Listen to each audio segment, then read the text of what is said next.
شادی کے بعد میں دبئی چلا گیا تو کچھ دن گزرے تو میری بیوی نے فون کیا اور بولی کہ تمہاری ماں بد کردار ہے اور مجھے بھی غلط کام کرنے پر اکساتی رہتی ہے۔ مجھے اپنے پاس بلوا لو یا پھر طلاق دے دو۔ یہ سن کر میرا دماغ گھوم گیا تو میں نے بیوی سے کہا کہ میں کہ چلی جاؤ اور میں کچھ مہینوں کے بعد تمہیں لے جاؤں گا۔ 5 ماہ بعد میں واپس لوٹا تو میری ماں نماز پڑھ رہی تھی اور میں نے پیچھے سے زوردار لات ماری تو ایک چیخ کے ساتھ اماں بے ہوش ہو گئی۔ تو چیخ کی آواز سن کر چچی بھاگی آئیں اور حقیقت جان کر میری قدموں تلے سے زمین نکل گئی۔ جلال، مجھے چھوڑ کر مت جاؤ، تمہارے بغیر میں اکیلی پڑ جاؤں گی۔ ابھی ہماری شادی کو زیادہ وقت نہیں ہوا اور تم واپس دبئی جا رہے ہو۔ ابھی تو میں نے تمہارے ساتھ بہت سارا وقت گزارنا تھا، ڈھیروں باتیں کرنی تھی، گھومنا پھرنا تھا، شاپنگز کرنی تھی، مگر تم ہو کے جا رہے ہو۔ میری بیوی بے حد اداس بیٹھی ہوئی تھی اور بار بار میرا ہاتھ پکڑ کر ایک ہی بات کر رہی تھی۔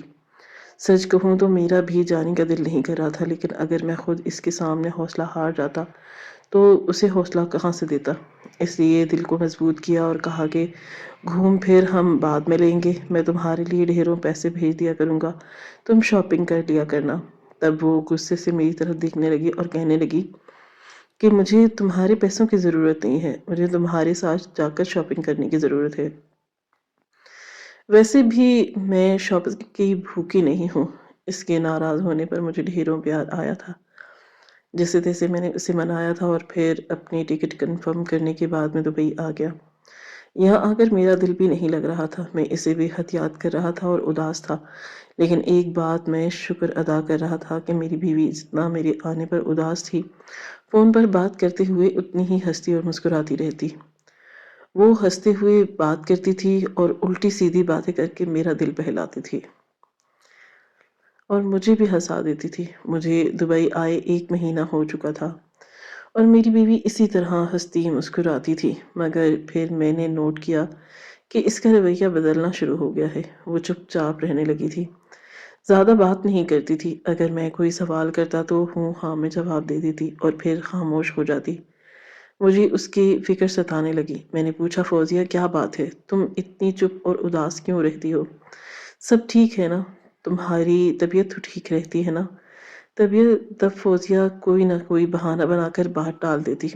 کبھی کہتی کہ ہاں میں ٹھیک ہوں، کبھی کہتی کہ نیند آئی ہے، کبھی سر درد کی شکایت کرتی اور کبھی کہتی کہ تھوڑا سا کام کر لیا تھا، تھک گئی ہوں۔ اس کے بعد ان بہانوں پر مجھے یقین نہیں آیا تھا، لیکن میں مجبور تھا کہ میں اتنی دور بیٹھا اسے کچھ پوچھ بھی نہیں سکتا تھا۔ اماں سے بات کرتا تو وہ بھی یہی کہتی کہ سب ٹھیک ہے، فوزیہ تو بالکل ٹھیک ٹھاک رہتی ہے، ہنستی مسکراتی اور خوش رہتی ہے۔ میں اور زیادہ الجھن میں پڑ جاتا۔ اگر گھر میں سب کچھ ٹھیک تھا اور فوزیہ کی طبیعت بھی ٹھیک تھی تو وہ مسئلہ کیا تھا؟ پریشانی بھی نہیں تھی، تو پھر اس کا رویہ ایک دم سے ایسے کیوں بدل گیا تھا؟ اب جب کہ میں اس سے بات کرتا تو مجھے لگتا تھا کہ جیسے میں 2 مختلف لوگوں سے بات کر رہا ہوں۔ وہ میری بیوی تو جو میرے آنے پر بہت اداس تھی، اور وہ جس سے میں اب بات کر رہا تھا، دونوں الگ رہتی تھی۔ میری دن پریشانی میں گزر رہے تھے۔ میں فوزیہ سے بہت زیادہ محبت کرتا تھا۔ میں تقریباً 7 سال سے فوزیہ کو پسند کرتا تھا اور دبئی آنے سے 2 سال پہلے ہی ہمارا رابطہ رہا۔ ہم دونوں ایک دوسرے کو پسند کرتے تھے، مگر خاندان والے نہیں مانتے تھے، وجہ ہماری غربت تھی۔ فوزیہ کے لیے ہی میں نے اتنی محنت کی تھی، دبئی آیا تھا، اپنا گھر بنایا اور بہتر زندگی دینے کے لیے بے شمار جدوجہد کی تھی۔ تب جا کر فوزیہ کے والدین مانے تھے اور ہمارا رشتہ ہوا تھا۔ اس سے شادی کرنے کے لیے میں نے پورے 7 سال انتظار کیا تھا۔ اسے اپنی زندگی میں شامل کرنے کے لیے نہ جانے کیا کچھ کیا تھا، مگر اب جب وہ میرے ساتھ خوش نہیں تھی تو میرا دل بہت ڈوبنے لگتا تھا۔ ایک دن ہم کال پر بات کر رہے تھے، وہ حسب معمول ہوں ہاں میں جواب دے رہی تھی۔ جب میں نے اسے کہا کہ اگر تم اداس ہو فوزیہ تو میں واپس آ جاتا ہوں، اور اگر تم چاہو تو میں تمہیں دبئی بلوا لیتا ہوں، 6 7 مہینے لگیں گے اور کام ہو جائے گا۔ فوزیہ کہنے لگی کہ ہاں میں آپ کی وجہ سے بہت اداس رہتی ہوں، آپ مجھے اتنی جلدی چھوڑ کر چلے گئے ہیں، حالانکہ میں نے ہماری شادی کے لیے ڈھیر ساری امیدیں اور مان سے دعائیں مانگی تھی، لیکن کوئی بات نہیں، آپ مجھے وہاں بلا لیجیے۔ تب میں نے کہا کہ ہاں، اماں کا مسئلہ ہے، اگر تم اماں کے لیے یہاں رہو گی تو مجھے ان کی فکر ستائے گی۔ تب فوزیہ کہنے لگی کہ اچھا، کوئی بات نہیں، آپ 5-7 سال مزید محنت کر لیں، کاروبار کے لیے پیسے ہمیشہ کے لیے آ جائیں، میں آپ کے پاس نہیں آتی۔ میں دل سے خوش ہو گیا کہ فوزیہ کو میرے ساتھ میری ماں کا بھی احساس ہے۔ اس نے ایک دم میرے دل میں اور بھی جگہ بنا لی۔ میں نے اس بات کا برملا اظہار بھی کر دیا۔ میری بات سن کر اس کے چہرے پر مسکراہٹ آئی۔ اس نے تھوڑی دیر مزید بات کی، ویڈیو کال پر مختلف چیزیں دکھائیں اور پھر فون بند کر دیا۔ میں خوش تھا کہ کئی دن بعد ہی صحیح فوزیہ کا موڈ بہتر ہو گیا۔ میں آرام سے سو گیا، مگر مجھے علم نہیں تھا کہ اگلی صبح میری زندگی میں ایک طوفان لے آئے گی۔ صبح میں اٹھا تو فوزیہ کی کال آ رہی تھی۔ میں نے فون اٹینڈ کیا۔ مجھے ڈر ہوا کہ کہیں اماں کی طبیعت خراب نہ ہو گئی ہو، اس لیے وہ صبح صبح کال کر رہی ہے۔ مگر جیسے ہی میں نے فوزیہ کا دھواں دھار رونا سنا تو میرا دل ڈوب گیا، دل میں عجیب سے خدشات آنے لگے۔ میں نے کہا کہ فوزیہ، کیا بات ہے، تم ایسے کیوں رو رہی ہو؟ کوئی پریشانی ہے کیا؟ اماں کی طبیعت ٹھیک نہیں ہے نا؟ تو فوزیہ کہنے لگی کہ یا تو تم مجھے اپنے پاس بلا لو یا پھر مجھے طلاق دے دو، دونوں میں سے ایک کام کر لو۔ میں یہاں تمہاری اماں کے پاس نہیں رہ سکتی، مجھ سے وہ مزید برداشت نہیں ہوتی۔ اس کی بات سن کر مجھے غصہ آ گیا۔ میں کہنے لگا کہ وہ میری ماں ہے فوزیہ، تم ان کے بارے میں اس طرح کی بات کیسے کر سکتی ہو؟ تمہیں ان کی عزت کرنی چاہیے۔ اگر میرے ساتھ اپنا تعلق قائم رکھنا ہے۔ تب فوزیہ اور بھی شدت سے رونے لگی اور کہنے لگی کہ ہر طرف سے مجھے ہی جوتے پڑ رہے ہیں، مجھے بتاؤ کہ میں تمہاری عزت کو سنبھالوں یا تمہاری ماں کی عزت کو؟ دونوں میں سے ایک ہی کام ہو سکتا ہے، مجھے بتاؤ کہ میں کون سا کام کروں؟ میں اس کی بات سن کر مزید حیران ہوا اور کہا کہ کیا بکواس کر رہی ہو، مجھ سے سیدھی بات کرو اور مجھے بتاؤ کہ مسئلہ کیا ہے۔ تب وہ کہنے لگی کہ تمہاری ماں 2 نمبر عورت ہے، غلط دھندوں میں ملوث ہے، وہ نہ صرف خود کام غلط کرتی ہے بلکہ مجھے بھی اکسا کر رہی ہے میں بھی غلط کام کروں اور غلط راستے پر چلوں، اس کی طرح 2 نمبر بن جاؤں۔ اس کی بات سن کر میرا دماغ گھوم گیا۔ میں نے کہا کہ فوراً جا کر اماں سے معافی مانگو، خبردار اگر تم نے میری ماں کے بارے میں دوبارہ ایسی کوئی بات کی۔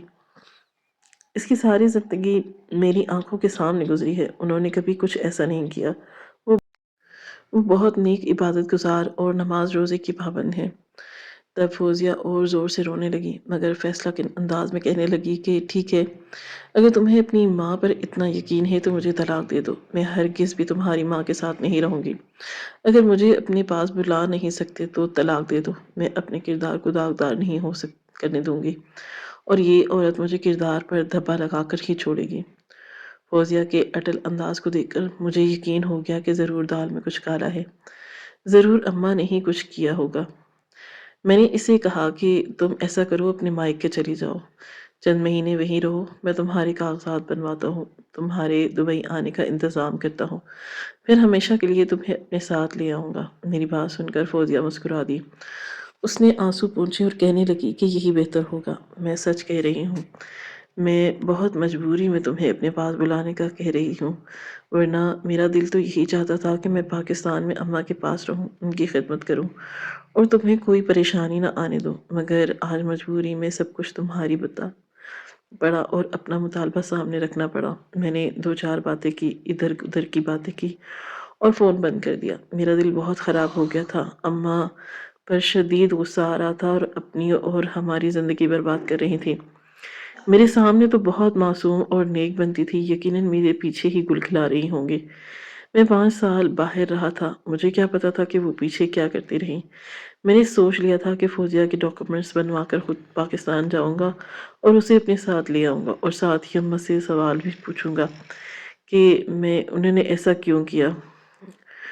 انہوں نے میرے باپ کی عزت اور مان اور اعتماد سب کچھ برباد کر دیا۔ میں نے بھی کبھی زندگی میں نہیں سوچا تھا کہ ان کے متعلق ایسی بات سوچوں گا۔ اگر فوزیہ ان کی باتوں میں آ جاتی تب تو میری عزت بھی ہمیشہ کے لیے برباد ہو جاتی۔ میرے ذہن میں اماں کے خلاف صرف منفی خیالات جنم لے رہے تھے۔ فوزیہ کی باتوں میں آ کر میں اس قدر اندھا ہو چکا تھا کہ اماں سے اس بات کر کے پوچھنا بھی گوارا نہ کیا کہ آخر ماجرا کیا ہے۔ اس بات کو 4 مہینے گزر چکے تھے اور میں نے ایک بار بھی اماں سے بات نہیں کی۔ ایک دو بار چچی کا فون بھی آیا تھا، لیکن میں فون نہیں اٹھاتا تھا اور کاٹ دیتا تھا، کیونکہ میں جانتا تھا کہ اماں ہی کہ چچی کے نمبر سے کال کروا رہی ہوں گی اور چچی مجھے مجبور کریں گی کہ میں اماں سے بات کروں، جبکہ میرا ایسا کوئی ارادہ نہیں تھا۔ میں ہر حال میں ان کے روبرو بیٹھ کر ان سے بات کرنا چاہتا تھا کہ آخر انہوں نے میری بیوی کے ساتھ ایسا کیوں کیا۔ بیوی کو فون کرتا تو وہ پہلے کی طرح ایک بار پھر خوش باش نظر آنے لگی۔ میں مطمئن ہو گیا اور سمجھ گیا کہ بیوی جھوٹ نہیں بول رہی۔ میں نے دوبارہ چھٹی لینے کی کوشش شروع کر دی اور بالآخر مجھے چھٹی مل گئی۔ میں نے اپنا ٹکٹ کنفرم کروایا اور پاکستان پہنچ گیا۔ پاکستان آنے کے بارے میں نے اپنی بیوی کو کچھ نہیں بتایا اور میرا ارادہ تھا کہ اسے اچانک جا کر سرپرائز دوں گا، مگر اس سے پہلے میں اپنی اماں سے حساب لینا چاہتا تھا، اس لیے میں اپنے گھر چلا گیا۔ گھر کا دروازہ ہمیشہ کی طرح کھلا ہوا تھا۔ میں اندر داخل ہوا تو گھر میں سناٹا چھایا ہوا تھا، کوئی بھی نظر نہیں آ رہا تھا۔ میں اماں کے کمرے کی طرف بڑھا مگر یہ دیکھ کر حیران تھا کہ میری اماں جائے نماز پر بیٹھی ہوئی تھی اور نماز پڑھ رہی تھی۔ ایک دم بیوی کی باتیں میرے ذہن میں گھرنے لگی اور مجھے شدید غصہ آ گیا۔ غصے میں پاگل ہو کر میں آگے بڑھا اور ایک زوردار لات ان کی کمر پر دی ماری۔ اماں کے منہ سے ایک زوردار چیخ نکلی۔ ان کی بوڑھی ہڈیاں اتنی مضبوط نہیں تھی کہ وہ ایسی چوٹ برداشت کر سکتی۔ وہ وہیں چارپائی پر گر گئیں اور انہیں اٹھ نہ سکیں۔ چیخ کی آواز سن کر چچی فوراً ہمارے گھر دوڑی آئیں۔ مجھے دیکھ کر خوش ہو کر پوچھنے لگیں کہ بیٹا تم کب آئے؟ مگر جیسے ہی ان کی نظر اماں پر پڑی وہ فوراً گھبرا گئیں۔ وہ اماں کی طرف لپکیں اور کہنے لگی کہ بھابی اٹھیں، کیا ہوا ہے آپ کو بھابی؟ اٹھیں، وقار ایمبولینس کو فون کرو، تمہاری اماں کی طبیعت ٹھیک نہیں لگ رہی۔ کب آئے ہو اور یہاں ایسے کیوں کھڑے ہو؟ اتنی توفیق نہیں ہو رہی کہ ڈاکٹر کو بلا لو یا اماں کو اسپتال لے جاؤ؟ چچی نے مجھے باتیں سنانا شروع کر دی تو میں نے ہاتھ اٹھا کر انہیں روک دیا اور کہا کہ آپ کو اماں کی طرفداری کرنے کی ضرورت نہیں ہے۔ یہ جو کچھ کرتی پھر رہی ہیں میں اس بارے میں جان چکا ہوں۔ کمال کی بات یہ ہے کہ آپ بھی تک اماں کی اصلیت نہیں جان پائیں اور مجھے یہ ڈانٹتی رہی۔ میری بلا سے اماں مر جائیں لیکن میں انہیں اسپتال نہیں لے کر جاؤں گا۔ اتنے میں چچی اٹھی اور انہوں نے میرے چہرے پر ایک زوردار تھپڑ دے مارا۔ پھر انہوں نے جو کچھ بتایا وہ سن کر میری قدموں تلے سے زمین نکل گئی۔ آسمان سر پر ٹوٹ گیا۔ مجھے اپنے کانوں پر یقین نہیں آ رہا تھا۔ میں ٹکٹکی باندھ کر چچی کی طرف دیکھ رہا تھا۔ میں کہنے لگا کہ ایسا نہیں ہو سکتا، قرآن پر ہاتھ رکھ کر قسم کھائیں کہ آپ جو کہہ رہی ہیں وہ سچ ہے۔ چچی نے ایک لمحہ ضائع کیے بغیر وضو کیا اور قرآن پر ہاتھ رکھ کر قسم اٹھا لی اور کہنے لگیں کہ میں نے جو کچھ بھی کہا ہے وہ بالکل سچ ہے۔ یہ سنتے ہی میں وہیں زمین پر بیٹھتا چلا گیا۔ پھر اماں کی حالت کا خیال آیا تو انہیں اسپتال لے گیا۔ کتنے ہی گھنٹے ایمرجنسی وارڈ میں گزارنے کے بعد بالآخر اماں زندگی کی طرف لوٹ آئیں۔ ڈاکٹر نے انہیں پرسکون رہنے کے لیے انجیکشن لگا دیے اور وہ سو رہی تھی۔ اماں 3 سال سے دل کے عارضے میں مبتلا تھیں اور انہیں بے حد تکلیف رہتی تھی۔ میں نے ان کی کمر میں جو لات ماری تھی اس کی وجہ سے ان کی طبیعت بہت خراب ہو گئی تھی۔ میں بے حد شرمندہ تھا، پچھتا رہا تھا اور بار بار اپنے منہ پر تھپڑ مار رہا تھا۔ یہ میں نے اپنی ماں کے ساتھ کیا کر دیا؟ خود کو بار بار لعنت ملامت کر رہا تھا۔ اماں کی طبیعت قدرے سنبھل گئی اور جب ڈاکٹر نے بتایا کہ خطرہ ٹل گیا ہے تو میں فوراً ہی اپنی بیوی کے ملنے کے لیے نکل پڑا۔ میں اپنے سسرال پہنچا، دروازے پر دستک دی تو ایک غیر آدمی نے دروازہ کھولا جس کے بارے میں جانتا تک نہیں تھا۔ وہ کون ہے؟ اس نے شرٹ پر بے پرواہی کندھے پر ڈال رکھی تھی۔ میں گھر کے اندر داخل ہو گیا۔ وہ آدمی کہنے لگا کہ کون ہو بھائی، کہاں سے چلے آ رہے ہو، کیا نئے گاہک ہو؟ تب میں نے غصے سے اس کی طرف دیکھا اور کہا کہ یہ میرا سسرال ہے اور میں اپنی بیوی سے ملنے آیا ہوں۔ وہ شخص گڑبڑا گیا اور جلدی سے شرٹ پہن کر گھر سے نکل گیا۔ میں اندر گیا تو وہاں کوئی نہیں، بس ایک کمرے میں میری بیوی لیٹی ہوئی تھی اور اس کی جو حالت تھی اسے دیکھ کر میرا سر شرم سے جھک گیا۔ اس آدمی کا اس گھر میں آدھے ادھورے کپڑوں میں گھومنا پھرنا اور میری بیوی کا ایسی حالت میں ہونا میری آنکھیں کھول گیا۔ مجھے سمجھ آ گئی کہ میری بیوی خود جھوٹی تھی اور جو کچھ وہ خود کر رہی تھی وہ میری ماں کے بارے میں بتا رہی تھی۔ اور مجھے ورغلا رہی تھی۔ فوزیہ نے میری طرف دیکھا تو اس کے ہوش اڑ گئے۔ ایک دم اٹھ کر کھڑی ہو گئی اور اپنے کپڑے سنبھالتے ہوئے کہنے لگی، وقار میری بات سنو، جیسا تم سمجھ رہے ہو ویسا کچھ بھی نہیں ہے۔ میں نے ایک زوردار تھپڑ اس کے منہ پر مارا اور کہا کہ تمہیں کیا پتا کہ میں کیا سمجھ رہا ہوں؟ چور کی داڑھی میں تنکا اسی کو کہتے ہیں۔ بے غیرت عورت، تمہیں شرم نہیں آئی میری ماں پر جھوٹا الزام لگا کر؟ میں نے تمہیں کیا سمجھایا تھا اور تم کیا نکلی؟ کسی چیز کی بھی میں نے تمہیں کمی نہیں چھوڑی تھی۔ تم ایسے کرو گی، الٹے سیدھے کاموں میں پڑ جاؤ گی، یا شروع سے ہی تم ایسی تھی؟ بس میری آنکھوں پر تمہاری محبت کی پٹی بندھی ہوئی تھی۔ میں نے ایک اور تھپڑ اس کے چہرے پر مار دیا اور اسے بازو سے پکڑ کر زوردار جھنجھوڑا۔ میرے جھنجھوڑنے پر اس نے خود کو چھڑایا اور کمرے کو ایک کونے میں جا کر کھڑی ہو گئی۔ تھوڑی دیر بعد میرا سسر بھی گھر آ گیا۔ میں نے سب کے سامنے فوزیہ کو طلاق دے دی اور اس کے گھر والوں کو اس کی اصلیت بتا دی، اور وہ خود بد کردار تھی۔ مردوں کے بغیر ان کا گزارا ہی نہیں ہوتا، اور جب ہمارے گھر میں اس کے اوپر روک ٹوک کی گئی تو اس نے مجھ پر اثر ڈالنا شروع کر دیا کہ میں اسے اپنے پاس بلا لوں یا اسے اس کے میکے رہنے دوں تاکہ وہ جو کرنا چاہے کر سکے اور کوئی اسے روکنے والا نہ ہو۔ میں نے سب کے سامنے اسے طلاق دی اور واپس گھر لوٹ آیا۔ اماں تک ہوش میں آ چکی تھی۔ میں ان کے قدموں میں گر گیا اور روتے ہوئے معافیا مانگنے لگا۔ اماں نے مجھے گلے سے لگا کر معاف کر دیا، لیکن میں اپنے دل آج تک پچھتا رہا تھا۔ میں نے اپنی ماں کو غلط سمجھا اور انہیں ٹھوکر ماری۔ کیا ایسا بدنصیب بیٹے کی بخشش ہو سکتی ہے جو اپنے والدین کو اپنی ٹھوکروں کی زد میں رکھے؟ اماں کہنے لگی کہ میں نے تمہاری بیوی کو سمجھانے کی بہت کوشش کی، اسے راہ راست پر لانے کی بھرپور کوشش کی، مگر وہ میری بات ہی نہیں سن رہی تھی۔ ہر وقت موبائل پر کسی نہ کسی مرد سے بات کر رہی ہوتی۔ جب میں ٹوکتی تو کہتی کہ آپ کے بیٹے سے بات کر رہی ہوں، لیکن میں جانتی تھی کہ تم اتنے فارغ نہیں ہوتے۔ تم کس وقت کال کرتے ہو اور مجھے سب پتا تھا۔ ایک دن تمہاری چچی اپنی آنکھوں سے بیٹھک میں کسی مرد کو داخل ہوتے دیکھا۔ وہ چپکے سے ہمارے گھر آئی اور مجھے لے جا کر بیٹھک کا منظر دکھایا۔ میری آنکھیں کھلی کی کھلی رہ گئیں۔ میں نے فوزیہ کو خوب ڈانٹا۔ اس نے مجھ سے معافی مانگی، مگر چند دن بعد وہ پھر ویسی ہو گئی اور مجھے دھمکی دینے لگی کہ آپ سے تو آپ کا بیٹا ہی نکلے گا، میں آپ کی سچائی اسے بتا دوں گی، اب خود ہی فیصلہ کر لے گا اور میرے کام میں مداخلت نہیں کرنا چاہیے، ورنہ میں اپنے بھائی کے گھر چلی جاؤں گی۔